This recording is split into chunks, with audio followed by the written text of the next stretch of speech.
next up we have Himax Technologies. All right, Himax. All right, technologies. They do semiconductors. Right, they may be a semiconductor, but I am the train conductor. MJ, the conductor. So they're semiconductors, and I'm the train conductor, and that's me. And this thing has ran like it got legs on it. I mean, you know, it's up 19% for the week. Sorry for the color code misconception. It's just testing you all how much you're paying attention.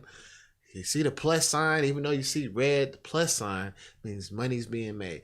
All right, made 4.7% today for over 5.5 million in volume. And its last big run was 26% over a 4-day span. Looks like this thing could open up and be on another run. This is another one for the Skywalkers. Check it out.